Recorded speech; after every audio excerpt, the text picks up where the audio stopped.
Je suis un chanteur fantaisiste.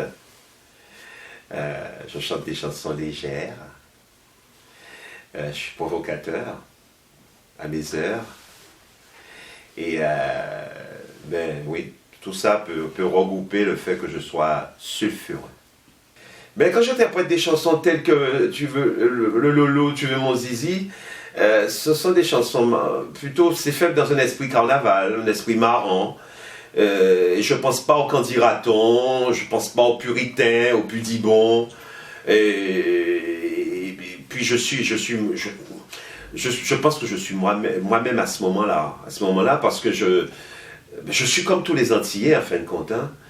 Au carnaval, vous allez voir une femme qui est directrice d'école, qui se retrouve au carnaval et qui va chanter des chansons vulgaires et qu'elle ne chanterait pas au demeurant le reste de l'année. Alors j'ai eu envie de devenir chanteur quand j'ai découvert qu'effectivement mon père chantait sous la douche.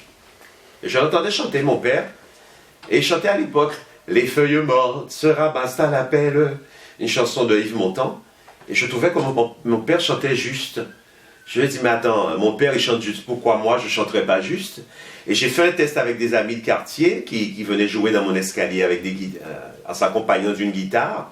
Et j'ai chanté, et puis ils m'ont dit que je chantais juste. Mais c'est vrai qu'un soir, en animant un bal populaire en Martinique, j'avais bu 2 bières blondes, j'avais la tête qui tournait un petit peu, et puis je suis redevenu moi-même ce soir-là. Paradoxalement, avec l'alcool, je suis redevenu moi-même. Et redevenir soi-même dans de telles conditions, c'était particulier parce que je me suis retrouvé à interpréter une chanson, mais je parlais en fin de compte et je disais des mots cochons. Et ça avait déclenché l'hilarité dans la salle, et fort de ce talent qui semblait poindre, c'est-à-dire que je découvrais que j'avais des prédispositions pour créer l'hilarité et que tout le monde soit heureux et que je sois un marchand de bonheur.